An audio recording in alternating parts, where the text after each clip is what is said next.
All right, let's just jump right in.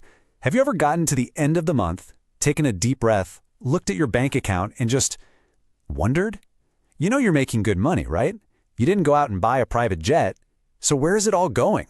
Well, today, we're going to be financial detectives. We're going to solve that exact mystery. And look, this is such a common frustration. You work your tail off, you get that paycheck, and then, poof, it just seems to vaporize. It feels like your wealth is slowly bleeding out, but you can't for the life of you find the wound. And that's because it's not one big gash. It's a bunch of tiny, sneaky cuts. And that brings us to our number one suspect, the money leak. Now, these aren't the huge, obvious expenses, oh no. They're the little things, the ones that disguise themselves as just part of being an adult, or, a little treat. But over time, they add up, and they rob you of your future. So let's put on our investigator hats and find these leaks, starting with the ones that are hiding in plain sight.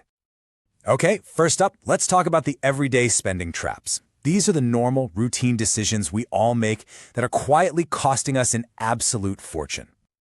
Let's start with a big one, the new car game. See, dealers are smart. They have this incredibly clever trick where they don't actually sell you a $30,000 car. They sell you a $400 a month payment. And to get that payment nice and low, they might stretch the loan out for like 7 years. The problem? Your car starts losing value the second you drive it off the lot. Pretty soon you owe way more on the loan than the car is even worth. That's called being underwater, and it's a terrible spot to be in. The fix? You gotta flip the script. Buy used, and if you have to finance, never ever do it for more than 3.5 years. And this quote just nails it, right? Do not confuse financing something with affording it. Just because you can technically make the monthly payment doesn't mean you can actually afford the thing. Affording something means it fits into your big financial picture, not just what you can squeeze out of your account every 30 days. Okay, next up is the silent killer, death by 1,000 subscriptions. You know how it is. A streaming service here, a cool new app there. Each one is only 10, maybe 15 bucks a month, so it feels like no big deal. But when you actually add them all up, you could easily be looking at a $2,000 a year leak. A lot of it going to services you totally forgot you even signed up for.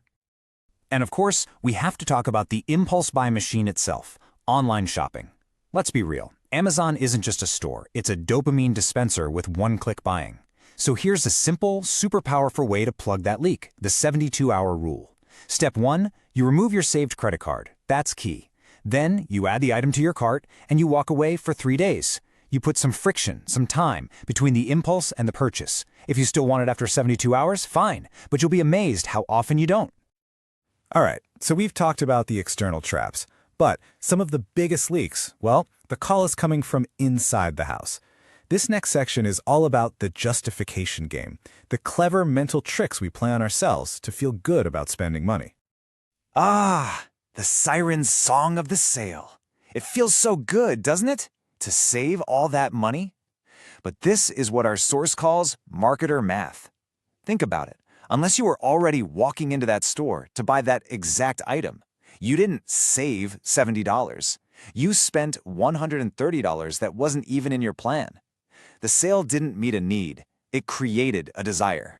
So here's how you break the spell. Before you buy anything on sale, just ask yourself this one simple, powerful question. Would I be willing to pay full price for this? If the honest answer is no, then you don't actually want the item. You just want the deal. And here's another classic justification, calling a big purchase an investment. You know, that fancy blender is an investment in your health. That expensive desk is an investment in your productivity. And look, these things might be great, but a true financial investment is something that makes you money. It builds wealth. It's totally okay to buy nice things, but let's just be honest with ourselves and call it what it is, spending. This brings us to a really critical point. There is a massive difference between genuine self-care and just spending money to deal with stress. Stress spending is reactive. It's emotional. It's that unplanned splurge after a bad day that usually ends with a side of guilt. True self-care is proactive. It's planned, it's intentional, and it is completely 100% guilt-free because you budgeted for it. So, we've identified the traps out in the world and the justifications in our own heads. So what now? How do we actually fix this stuff and plug these leaks for good? Well, it turns out the solution isn't some complicated system. It all boils down to one simple, powerful principle. This is it. This is the whole secret. The key to plugging your money leaks isn't about depriving yourself. It's about being intentional.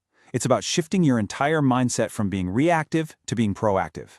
Once you do that, everything changes. A purchase is no longer an emotional impulse. It's a conscious choice that actually aligns with your real goals. Being intentional means you start running your money decisions through a few new filters. First, you just pause. You check for those emotional triggers before you buy. Second, you keep your financial plans simple because a complicated plan is a plan you're going to quit. And third, you take adrenaline out of the equation. Building real wealth should actually be kind of boring and steady, not some wild roller coaster ride. And you know, this is really the ultimate takeaway here. You don't get to financial freedom by clipping every single coupon or stressing out about buying a coffee. You get there by focusing on the big wins. You get there by plugging the major leaks, the car payments, the impulse shopping, the emotional spending, the things that are draining thousands of dollars from your future. So as we wrap this up, the big question isn't just some random thought experiment. It's for you. After hearing all this, what's the first leak you're going to plug? Which one of these traps or justifications really hit home? What is the one small, intentional step you can take today to start pointing your money toward the life you actually want to live?